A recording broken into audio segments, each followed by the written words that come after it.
ngalakin kadijan nyunga boja.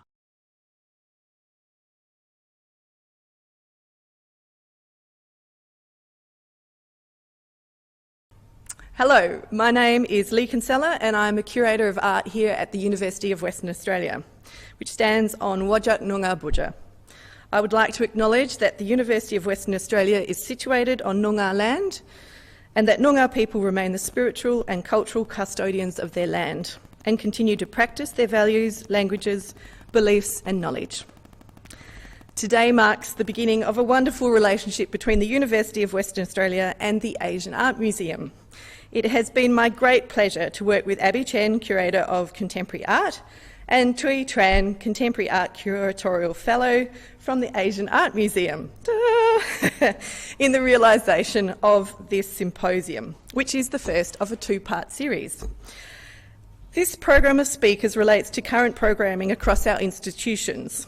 The fantastic After Hope film program from the Asian Art Museum, and also the Lawrence Wilson Art Gallery exhibitions currently on display. So we have creatures ochred, pokered, carved and twined from the Burnt Museum of Anthropology. We have an exhibition I curated called Paper Cut, which is works on paper from the Crothers collection of women's art. And we also have a Perth Festival exhibition, Olga Soronis Dislocation, which is a fantastic survey of an artist who is currently based in Western Australia and utilises work from the University of Western Australia Art Collection and also loan works. So, at lunchtime you'll be able to go and see those works, and there's also obviously links online and on our websites, multiple websites. So this day is driven by our shared desire to encourage connections between artists and creatives from across the globe. This symposium, Stories and Solidarity, is part of a larger conversation about aspects of culture that connect and sustain us. Irrespective of age, culture, race, sexuality, gender, we share experiences and passions and drivers. We acknowledge women and non-binary artists as makers and significant contributors to culture. The greater the number of voices, the greater the diversity of experiences represented in the public sphere, and the richer we all are for it. During times of duress, we're able to draw strength and guidance from the stories and experiences of others. It informs our experience, enriches our connection with each other, and offers ways to determine what is most important in our lives. Somehow, stories continue. Creatives and makers of today inherit much from those who have gone before, and thanks to technology, those of us near and far can now join in this conversation together. And while we may not all be physically in the same room, know that our numbers are vast. So, now to my wonderful colleagues. May I introduce you to Abbey Chen. Hi everyone, greeting from California on a Friday evening.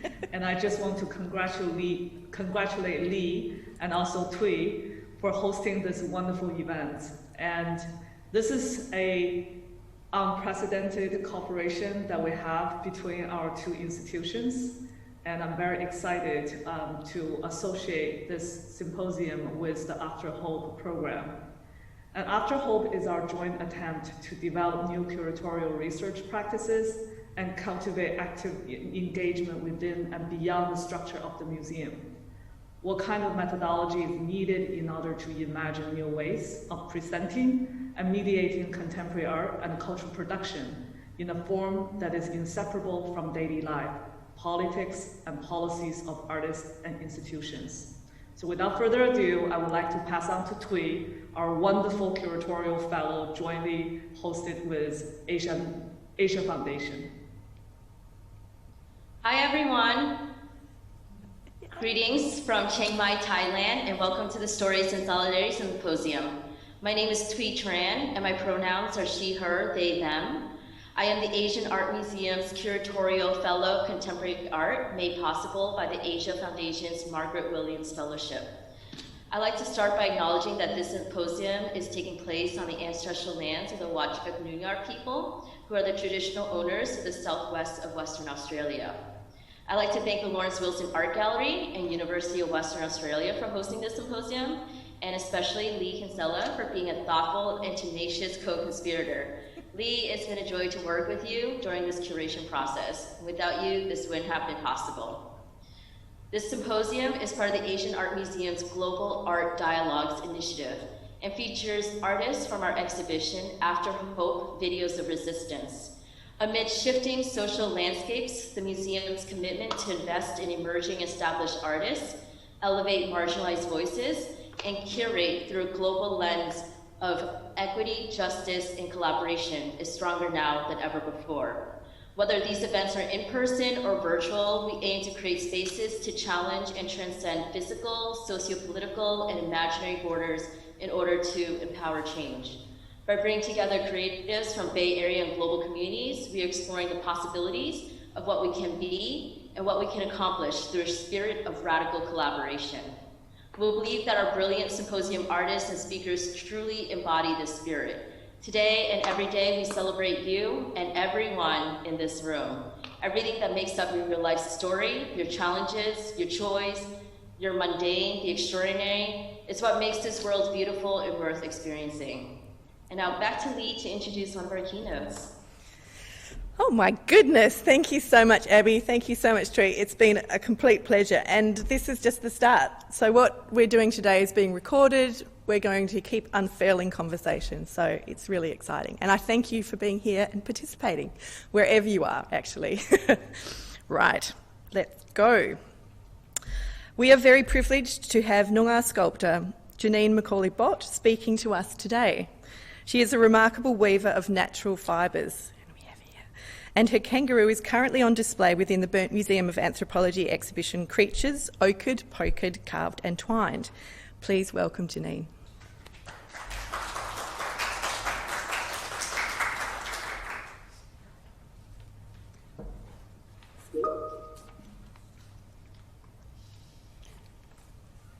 Welcome to Whadjuk Budja, the land we stand on. I would like to pay my respects to the elders, past and present, and I extend that respect to the other Indigenous people not present. My name is Janine McAullay Bott. I'm a self-taught weaver. I like to say I think the weave. There is no set pattern. Living in Hawaii since 1986, I had friends that weaved baskets. I joined them on gathering trips and eventually started weaving with them. The Indigenous side of me took off. While they would take a week to complete a basket, I would have made a dozen. I started exhibiting and selling the weaves in 1989. I left Hawaii in 1997, living in California for 2 years, travelling to Nevada, Mexico, and learning the weave of the Hopi Indians. Returning to Australia in 2000 to be my mother's carer, who all my work is dedicated to. She passed in 2007. I became an Indigenous artist in Australia. My mum would give me the stories of the old people, and I would make the totems, such as owls and most native animals. Mum's totem is the frill-necked lizard, and my great-grandmother's totem, the bilby, is going on display with her kangaroo skin rugs at the new museum, which is lovely for me, and it's only a little piece, but it speaks huge of my great-grandmother, who was a well-respected woman. She gave 2 sons to the wars that are buried in France, and so with my weaving I look at it as a stage where I can tell their story, where they had no voice. And my great-grandmother's been gone a long time, my mother since 2007, but I keep them alive and make sure people know they passed this way and they were good, strong people. Shall we go to this one? I'm just going to go there. There we go. Shall we go to this one? Is that we can put them up? The weaving maintains my well-being. It has a spiritual purpose that keeps me connected to the land. Weaving allows me to express myself, staying true to Noongar culture and the environment, keeping attention on the wildlife. I love the effect the animal and reptile weaves have on the public and their interest in how they are made. The cultural significance of the weave is a sense of remembering and my way of giving back to my mother, Rena McAullay Farmer, and her people. Noongars from Katanning and Wajan, beautiful people that I remember with love through my weaves. I watch my mother when she looks at a weave. I tell her the story and she can see the spirit, Jenak. I believe it makes her feel good. The connection to the land is tangible for her because the weaves are made of the bush, her garden, and our memories of the old people. Most importantly, the weaves introduced me to the Indigenous people as an artist and a person of Noongar heritage. The materials I use are seasonal. I collect them and store them. I use the queen palm fronds, seed pod skin and branch. A lot of the plant materials, agave, which is a cacti, philodendron leaf, Dracaena draco, some cactuses, and many other things. It's hard work. Most of it is gathering, and when I make a piece, it's skeletal, and then it's all layered. So then you put another layer, another layer, another layer, and then you have to add the definition and give it spirit and a smile, or I try to put humour into everything I do, though some pieces are sad. I did my brother's keeper, which was a priest, and that was acquired by Canada, the Musée de la Civilisation up in Quebec City. And but I also did a small one, which was acquired by the art gallery here, so that was nice. I wished it would have been in reverse, but not. But so that was a story about I'm the youngest of 7. I stayed with my mother when my father died, and everyone else was put into the homes. That was how it was done in those days, with that mum without a husband. So they were brought up in Castledare, Clontarf, St Joseph's and St Vincent's Foundling Home, because the second youngest was only 4. So I made the brother's keeper for my brothers to tell their story, how they were abused and mistreated in Clontarf and Castledare. So that's why that piece exists. Weaving is important to me because I struggled for years not knowing my worth. I inherit the Noongar background from my mother, Rena McAullay Farmer, and the Irish from my father, Cecil Percival McAullay, who died when I was a baby. Weaving gives me my place, a vehicle to show respect to my mother's people. The weaves are uncomplicated. They reach out to people and are easily associated to the land, its native animals and Noongar culture. Thank you.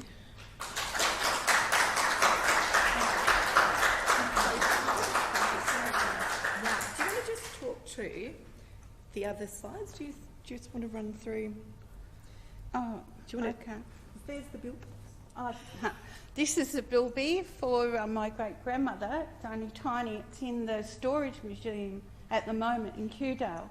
I was there yesterday to see it, and so it will be going into the new museum with my grandmother's rugs. So that's really exciting. Very beautiful.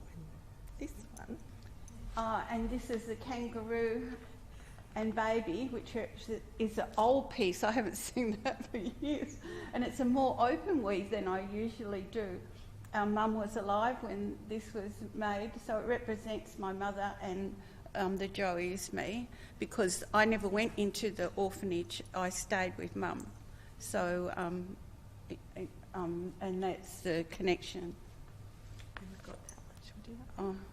Again, mum, in my mother's arms, mum and baby, because the relationship between a mother and child, and that was when they took her children from her, you know, they took her world.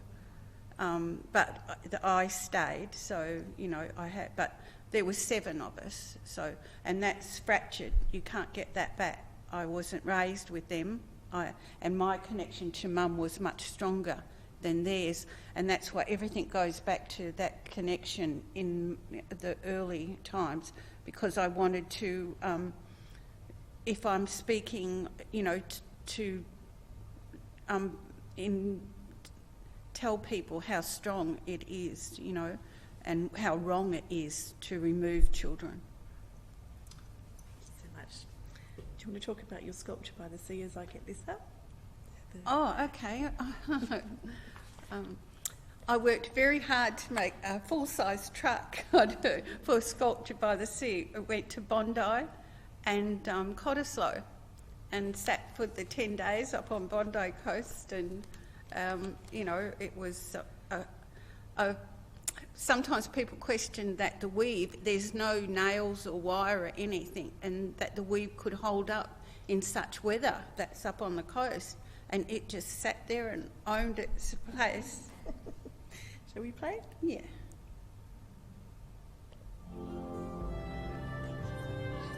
Janine McAullay Bott has spent more than a year weaving this incredible piece of fine engineering. I have given everything to that truck, you know. It's just weaving.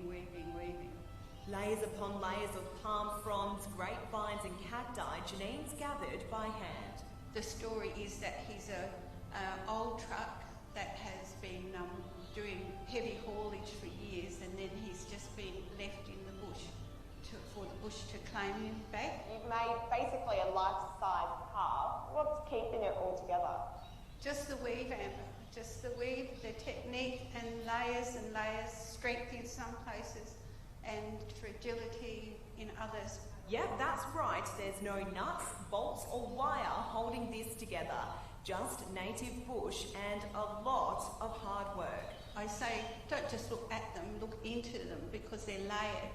Janine fell in love with the art of weaving when she lived in Hawaii in the 1980s. She moved back to WA in 2000 to look after her late mother, the inspiration behind all her work.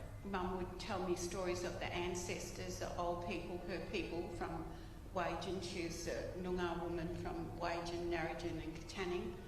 And so I wanted to give back to her. Her weaves have become a platform to tell her mother's stories. This year's Sculpture by the Sea submissions, no exception. Mum, you know, if a car moved, Mum was in it, you know, when she was young. I just like the idea of creating a... That's us.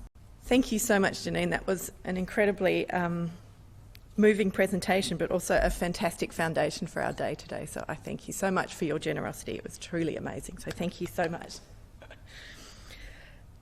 Okay, for our next keynote address, I'd like to welcome activist, feminist, artist and academic Jude Adams.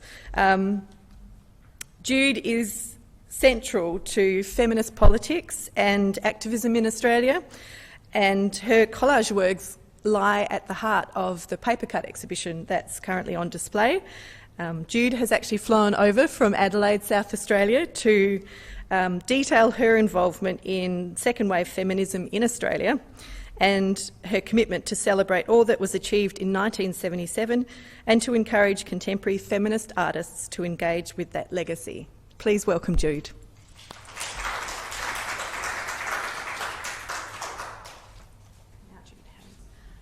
Good morning, everyone. The title of my paper is Women, Arts and Viral Practice, or Practices.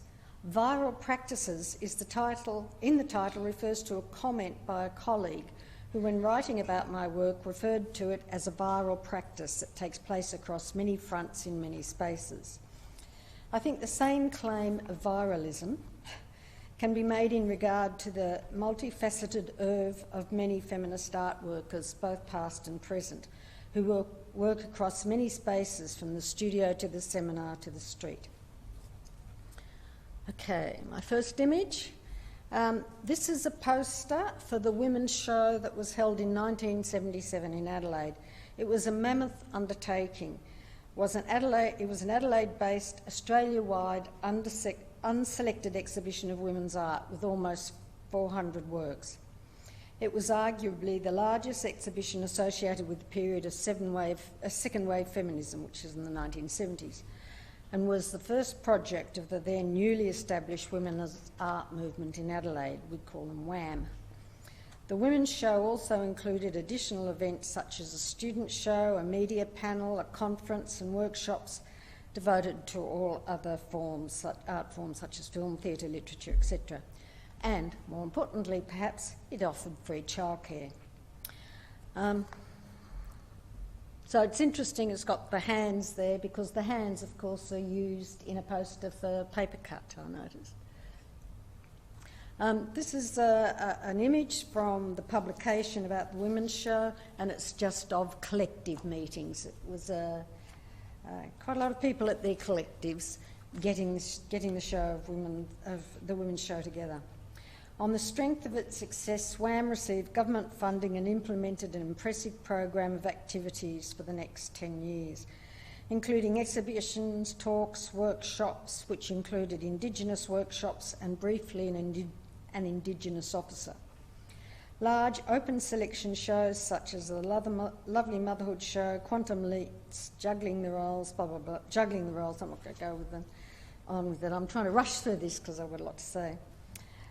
Continued to be part of its brief. Now that is Fran Fest poster. 40 years later, in 2017, there was Adelaide's Fran Fest. Similarly, it was an open access, collectively organised, month-long event with 50 exhibitions held across the state, and which also included a range of satellite events such as workshops, artist talks and symposia.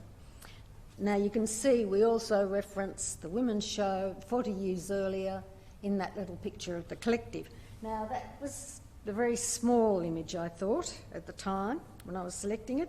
So what I did instead was bring along a T-shirt that we all wore on the opening night. I'm with Fran, and through various other Fran activities during the festival, and we sold them.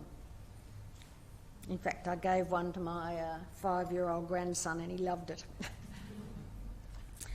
Okay, Fran Fest was the initiative of Fran, which is Feminist Renewal Art Network Festival. It was a intergenerational collective of Adelaide-based women active in the visual arts. One of our earliest Fran discussions revealed gaps in our collective knowledge.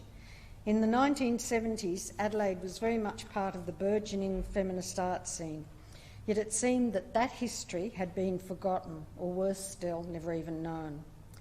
Janine Burke, in commenting on art world amnesia when it comes to women artists, wrote that it's not enough to write one book, curate one exhibition about women artists, and let it rest there. The price of rediscovery, or so it seems, is eternal vigilance. Without it, the artist will sink again back into obscurity.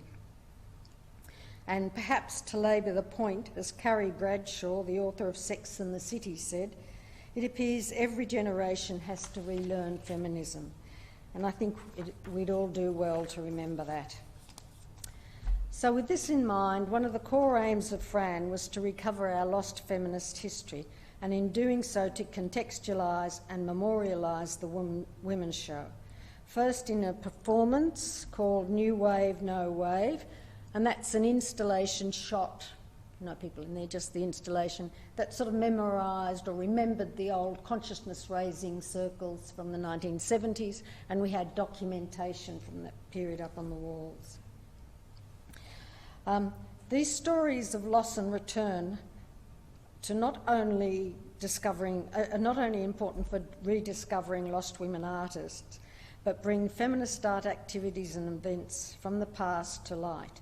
For in doing so, they acknowledge a matrilineal legacy, challenging the popular conception that feminist art as a movement is sealed off in the past, that it's had its moments in the 70s, but it's now done and dusted. Looking back to the Women's Show, we can see this legacy in the emergence of strategies and themes that have been identified as feminist art, such as collaborative works, personalist political subject matter, sexuality in the body, the maternal site and domestic crafts and skills, as evident in these now iconic works which were first exhibited in 1977 in the Women's Show. And these ones are by Annie Newmarch, 3 months of interrupted work, which you will see in paper cut. Annie, a founding member of WAM, made these when her child was just born. So it was that, it visualises the spatio-temporal pattern of women's life when they have a newborn, never moving far away from the four walls of a house and the bench you keep looking at. This is Frances Phoenix's work called Period. It's a fabric work, different layers of fabric. There's a zip in the middle. Fabric works, she made fabric works at the time that were based on the taboo subject of the female body. And in fact, her works were the first outing of central core imagery in Australia and probably in the world, maybe. Okay, and the next one, which is also by Frances Phoenix, was Mary's Blood. Mary's Blood Never Failed Me. It's stitched onto sanitary pads, and it's based on a song that was popular at the time that a man sang called Jesus' Blood Always Saved Me or something.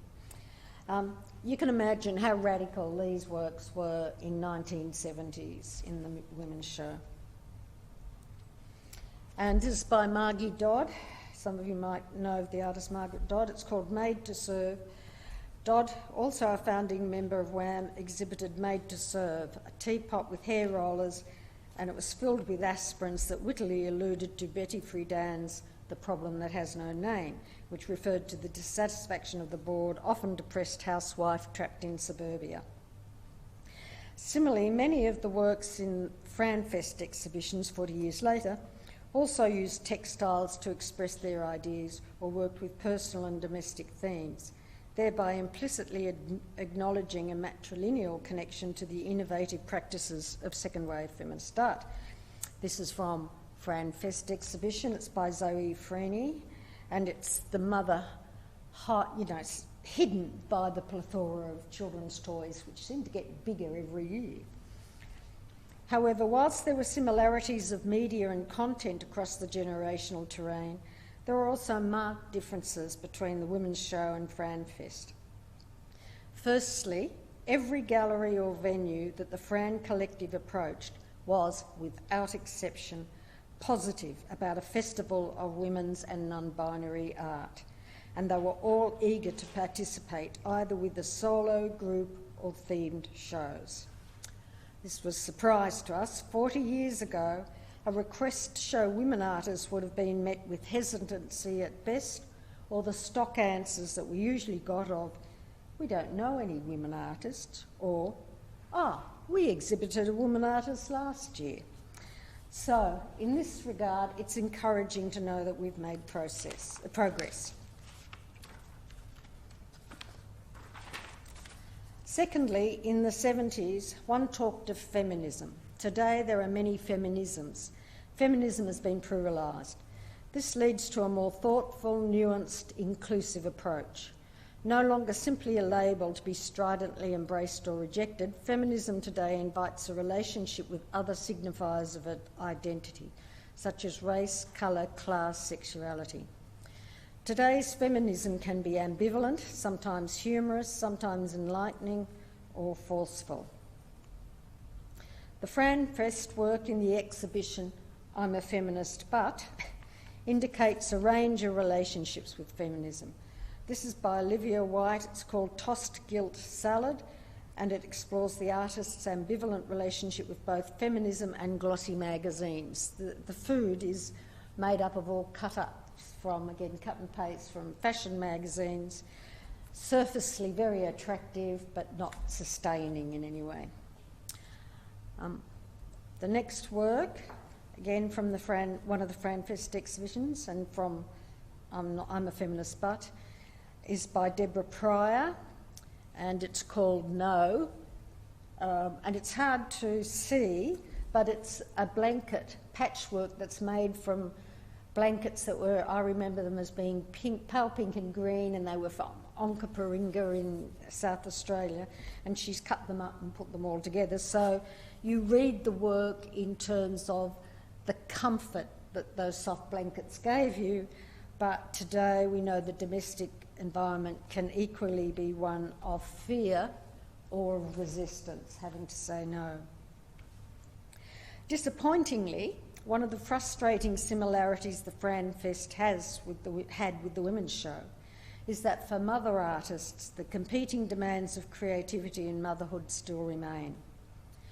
Newmarch addressed this topic with the work I just showed, 3 months of interrupted work that was in the Women's Show, and subsequent WAM exhibitions also throughout the 80s addressed this, such as the Lovely Motherhood Show and Juggling the Roles. Similarly, Fight for Self, a FranFest discussion group of mother artists, was driven by an agenda to make visible the experience of mother artists and exhibited a large collaborative mind map, highlighting the pressures confronting mother artists on a daily basis, such as the problems of isolation, limited network opportunities, and an interrupted career path. And so it's hard to see, but there's all the comments made and the self in the middle and trying to meet them all. So it seems that young mothers today are still juggling the roles and as expressed in one heartfelt email by a participant, still struggling to find time, still fighting for the self. That's by Polly Dance and Heidi Kenyon, by the way. So we have a lot more to do on that front, I think.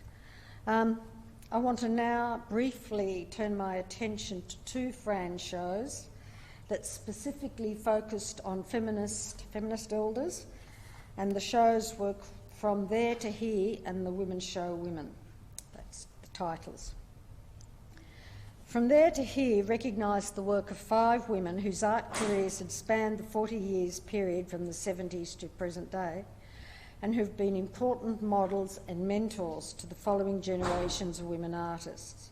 From Here to There included a selection of each artist's works that marked radical changes or shifts in their life and in their work, representing different stages in their lives. All 5 artists bear a connection to arts feminism of the 70s.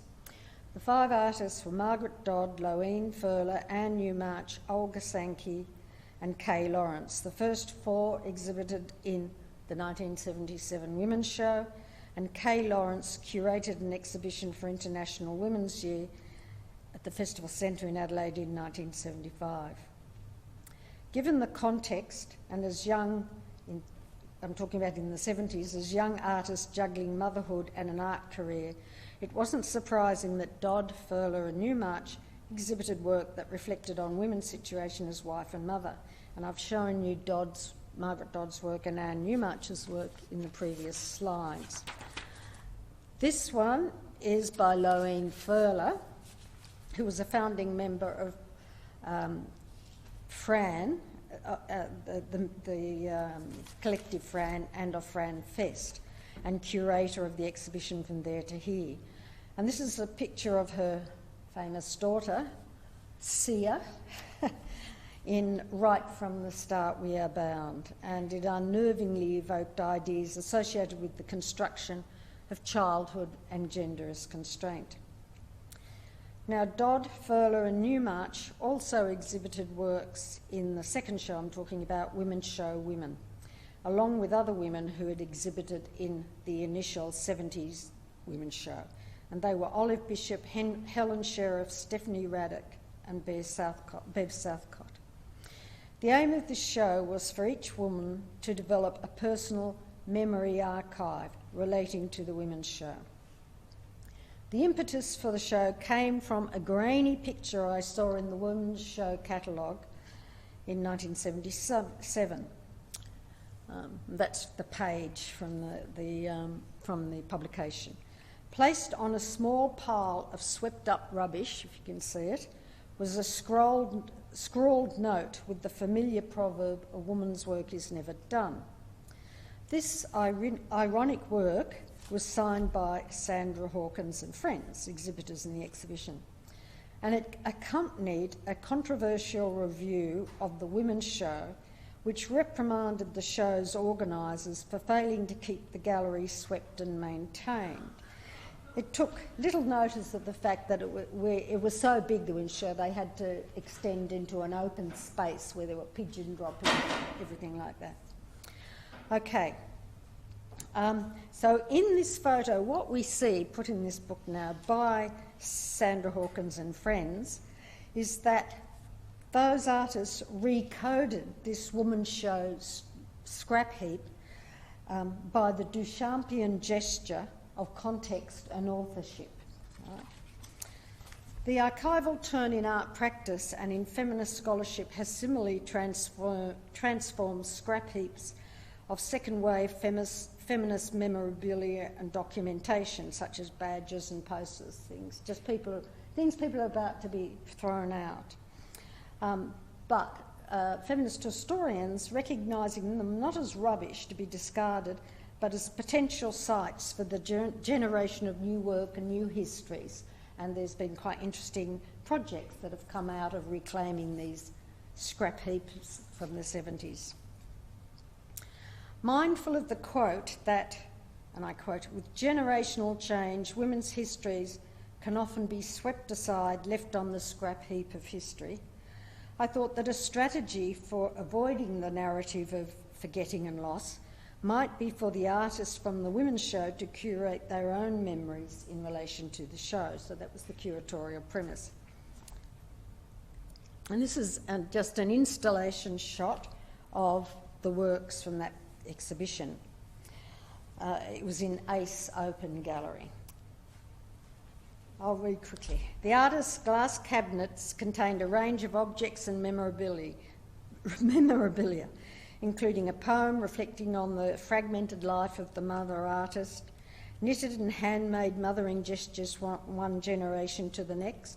Annie had her mother's rugs in it and then her things that she'd made.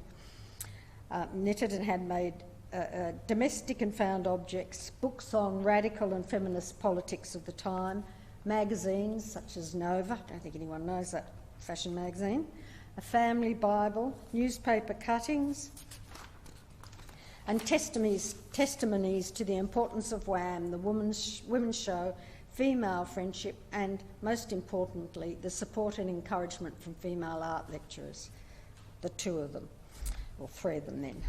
Margaret Dodd, now I'll just go through some of these. I can't actually describe what's in them because I haven't got time, have I?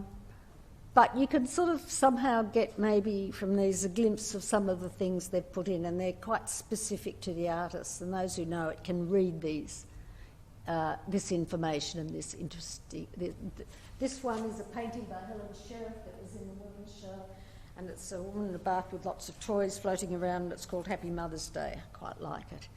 And so it's reference to that. Can't see who this one...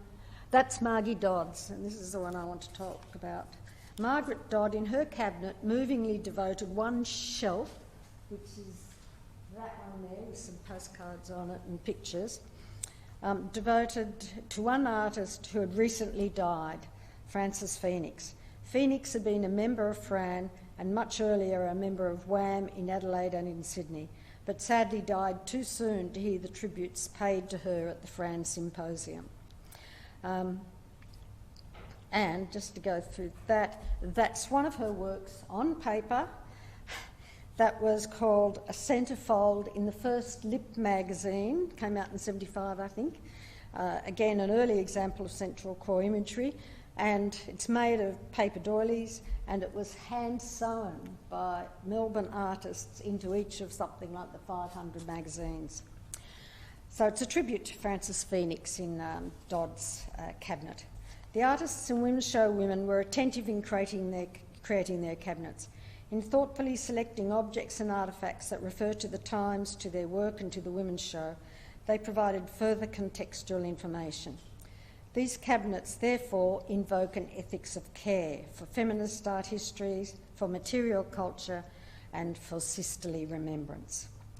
So the large, unruly shows like the Women's Show and Fran Fest are finding new and different ways to remember and register the past. Looking back doesn't necessarily mean fixing meaning or repeating the past, but instead can be a reference, a starting point for revision, rereading and for generating thickened and layer herstories. Okay, now I just want to, this is my conclusion, I just want to update it, if you like, by referring to posters from the poster show that was in Fran Fest. And the two ones I want to include are this one by Susan Bruce, and it sort of updates it and it refers back to the cut and paste techniques of collage, the reference to female imagery and contemporary feminist issues today. And the final one is by Carrie Radjavicius. Not sure I pronounced her right. I'm just going to read the quote, it's the end.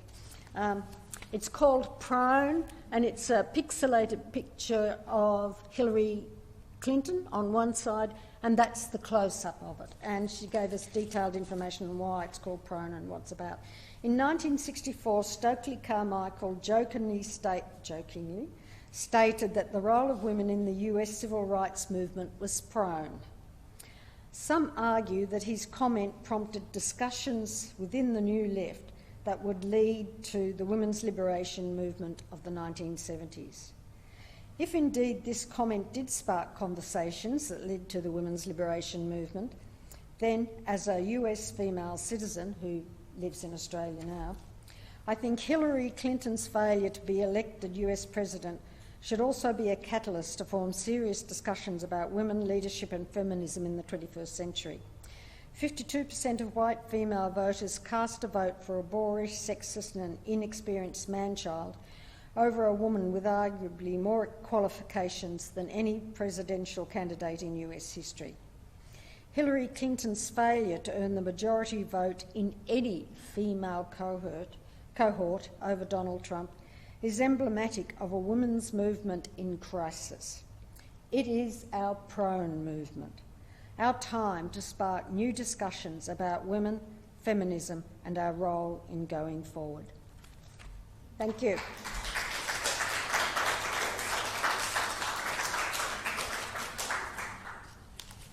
Both amazing presentations. Thank you so much. Obviously, you both spoke about connecting with hidden or lost histories, and I just wanted, obviously there's that commonality between the two presentations, and I was just wanting to maybe, if you could think on that or maybe comment on that more generally, but also I guess the notion of inheritance and legacy for both of you. Do you want to start? To the microphone. Oh, first off, thanks for the opportunity to talk to you about my artwork.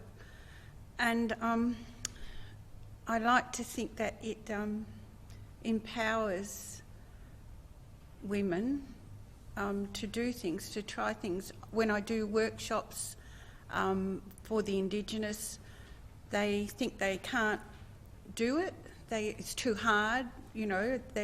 Initially they're hard work. I push them, and in the end, it's wonderful to see.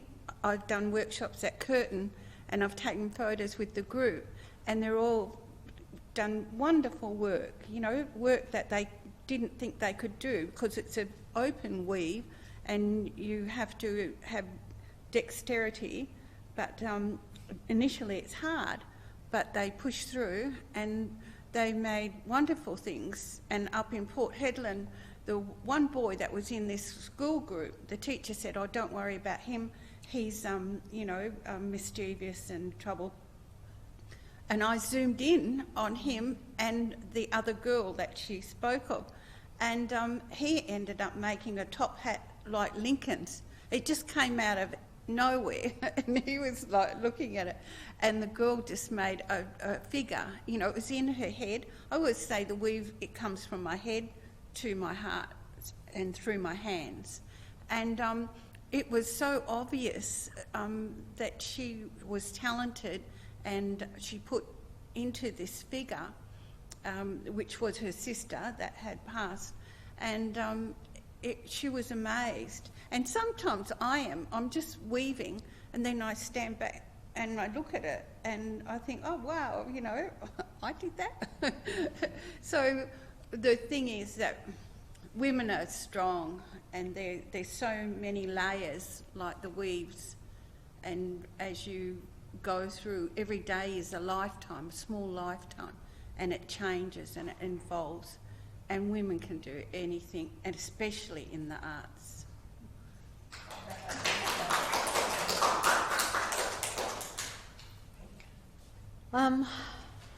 What was the question again about how to... I think the thing is we have to keep doing our histories because we keep being forgotten.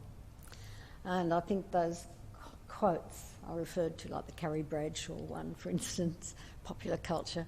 I think we need to do our histories, and we do it in different ways. And the Fran Fest was a way of remembering the women's show and putting it out there. And I think a lot of artists individually remember things. Brown Council now, Barbara Cleveland, I think, have reinterpreted performances. And it seems to be on a whole lot of diverse ways. We have to keep doing it, or it gets forgotten. I know that when one of the first, might have been Heather Kerr's show, one of the first, not Heather Kerr, anyway, one of the first, a show in the 1990s, I think, about the biggest women's exhibition, like the first women's exhibition, and a little bit of research showed us all that all through the 20th century there's these claims. The first exhibition of women's art, back in the 30s, back in the 40s, you know. And so it seems to me we have to do the work. We can't leave it to patriarchal art histories, you know. They don't... For a minute it glows and then they forget about it. We have to somehow keep doing that work to challenge that way. And it's a different way of history, I think. What's her name? De Zegger quotes that we actually need to keep circling back. We make histories like that rather than a sort of traditional modernist trajectory, which is always about pushing forward and, rejecting what's gone before. We're making them in a different way, but we have to do it and get it out there in all different ways. And I think this has to be done also for Indigenous art. Yes. Constantly remembering ourselves the history, not leaving it to others and doing it. And may I just say, for women in the art, they wear their art. I am looking at, yes, you know, how you dress yourself and present yourself. That is artistic. I just thought I'd throw that in. Brilliant. No, please stay, because I'm going to now open this. Is anyone else wanting to ask a question or comment? Of course. Yeah, thank you, Lee, and thank you both for your wonderful presentations, really thoughtful and heartrending. Just a comment, and it's expanding on what you were just talking about, your histories and reaffirming and re-talking them. From my point of view,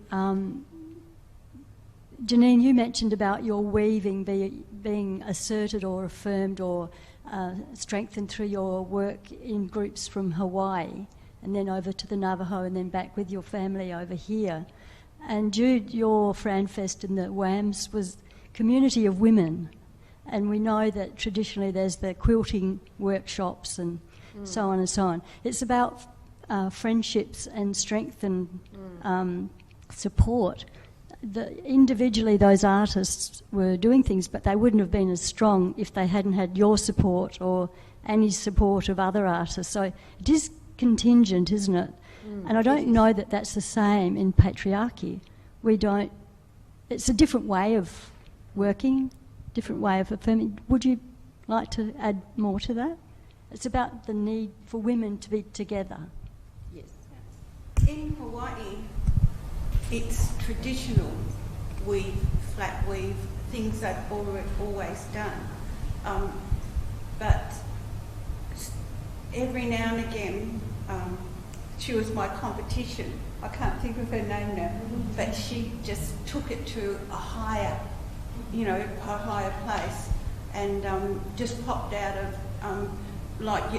10 weavers could sit down and make a mat, make a bowl, and, it was nothing. But it was something, but she took it to a higher level, and she took them with her. Then you can actually mark a time, because I was there from 86, so this was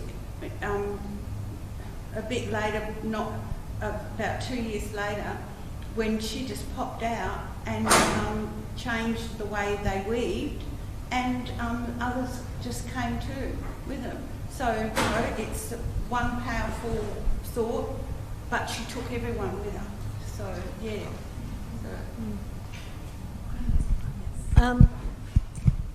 I think you were. Just one quick one.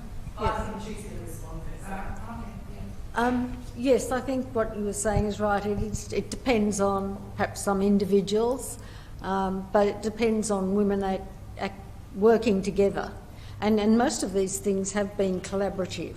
Now, I'm not pretending that working collaboratively is easy. There are a lot of ups and downs and a lot of tensions. But, you sometimes have to take that on board, understand that's going to happen, and that there are talents of different people doing different things. And it does seem to me that working with others is in the end very supportive and is more powerful.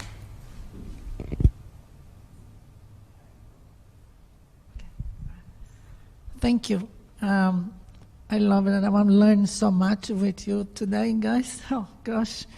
I just popped up with a question, I would like to hear the personal idea that you feel like, what is going to happen with the relationship between the feminine power to transmit the art, when we look at those tangible arts, like artists like you guys have done, mostly this crafty and paper, all those people touching and need to express, like you explaining, like layer by layer. We put a lot of ourselves in everyone when we do something.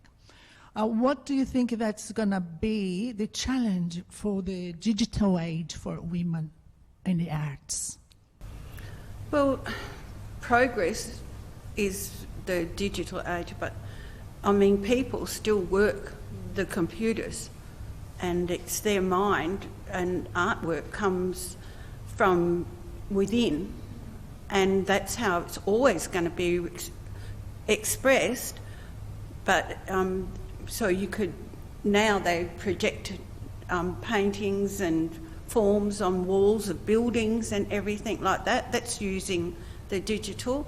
Women will always find a way to express themselves, and it's not going to change. But I'm hoping with the Indigenous, they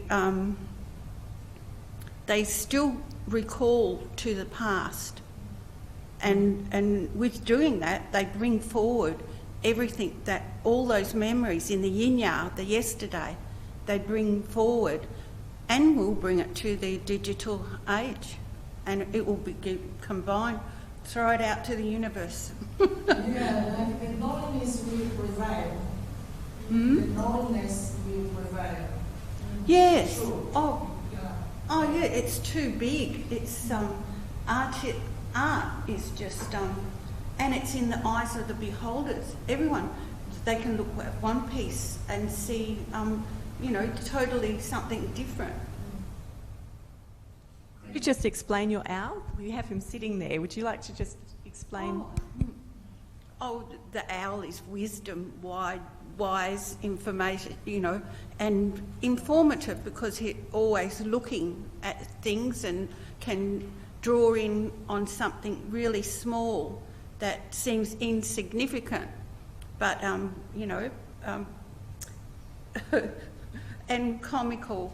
I also did, this is the owl, but I did the kookaburra. I was down at Mum's grave and I was feeling sad, and the kookaburra is similar to him in the feathers and that, but when I was down there, he started to chuckle, you know, the kookaburra chuckle. Then he just went off with laughter, and I looked up at him and I thought, I'm going to go home and make you, because he took me out of my sadness and just a little bird.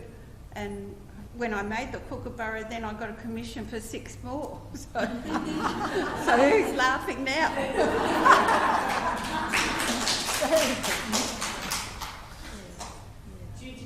I didn't quite catch all of the the question, but I think what you were saying, how can we make art, or how can we connect or whatever in the digital age? And it's probably a question for the younger generation as well.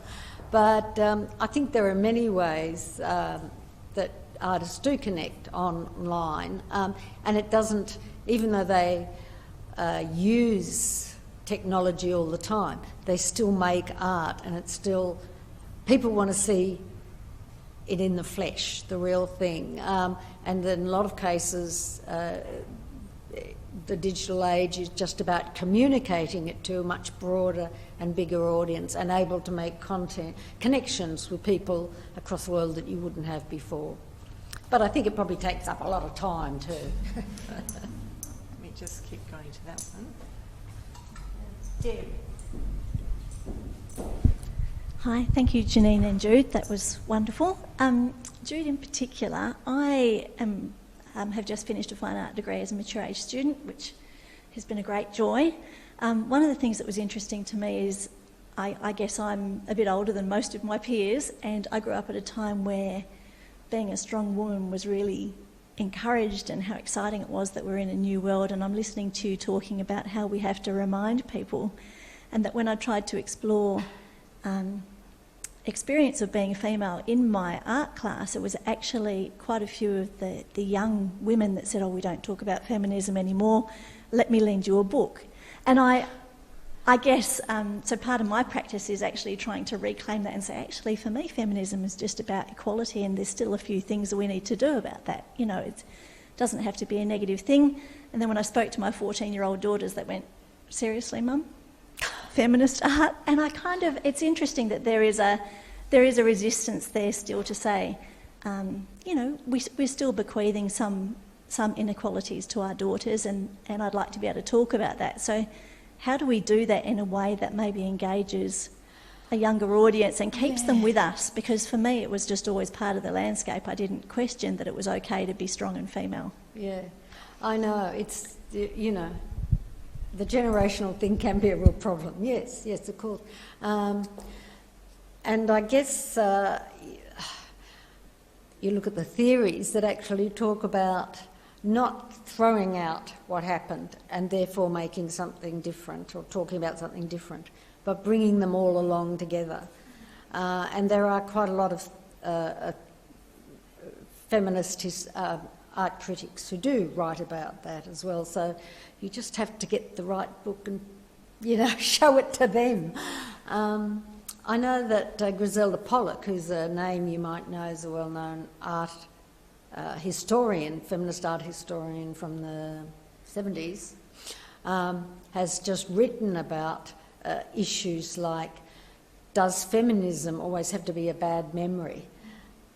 Which is, I think, us falling into that trap of discarding what's gone before instead of re-looking at it, finding new meaning in it and using it and moving on that way in a circular way. And I know when I was teaching and suddenly feminism came back in fashion, I noticed. I used to run courses with different titles to fit the university each time. But I think it was when Julia Gillard gave her misogyny speech. And I suddenly had my class, who were doing probably Australian art or whatever, say, hey, have you heard about that? And actually it was a bloke who said, let's watch that in our tute, right? And I suddenly thought, oh, times have changed, you know, because it goes in and out of fashion, you know, and there was sort of this fascination by it. and with feminist start of, say, the 70s, with the discovery of Central Core. And I had to keep saying to them and to other people, that's great, embrace that, but don't forget about postmodern art feminism in the 80s and 90s, which is just as important. Don't just prioritise one style and forget about the others. That's how we keep forgetting. We need to not discard them, to bring them on, even if it's to look at them in different ways, critique it, take what we can do with them. That's what I'd suggest.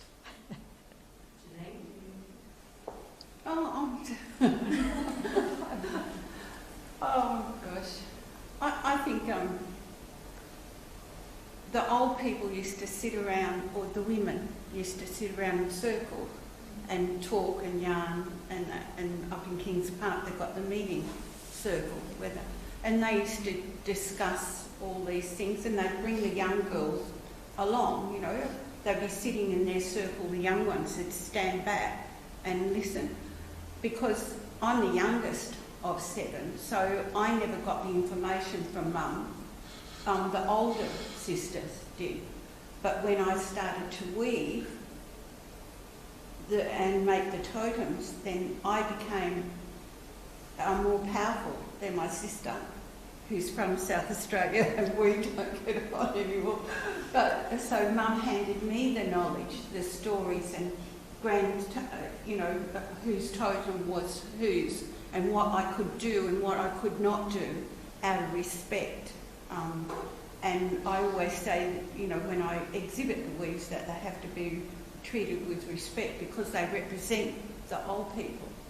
And that's so the young women, they'll be set in their ideas but influenced by their peers, their mother and their family. And it's a shame that they don't have that ancestry anymore to follow, like grandmother, mother, and, you know, to teach them the ways of any from wherever you come from, and that it's important, and that's what they should bring along and not lose it, because it is an art in itself to be able to give people, give back, pay back. That's what I'm all about, is giving back to the old people and remembering them, because they were beautiful, they were funny, loving, you know, people, as all your ancestors were. And I'm lucky, I can do that. I can stand up here and I can talk about great-grandma and that, and you're interested because I combined it with a weave, or I hope you know. Can I just quickly add something? I use the term feminist art because it's shorthand. You know, it's quicker to say. Probably in a more considered way, or in a lengthy paper, you can talk about feminist practices combined with, or the adoption of specific feminist strategies. Or you say your art is made about feminism and. You know, you sort of break it down and see it in a more fluid way, I think, today. So maybe it's also just changing your language to your children.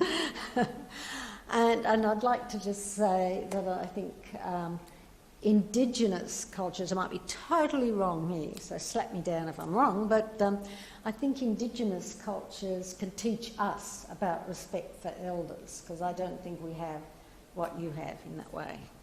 Well, because the elders hold the knowledge. Yes. And that knowledge comes from life, from living, and where you live, and how you experience your life. And, you know, that's it, and that's how it's passed on. And you can tell when, from different families, our family was disjointed, but someone that's been brought up in a strong Italian, or, you know, any family that is a group, and the elders are the knowledge, and they're the ones, and they make the law. And law is everything. To Indigenous, in the outback, the respect of, you know, their law, not LORE law, not L-A-W. So, yeah. To be honest, I think that's a brilliant place to pause it. I think that's been such a fantastic presentation from both of you, and thank you both so very much for a wonderful start to this symposium. Thank you so much. Please thank them. Thank you.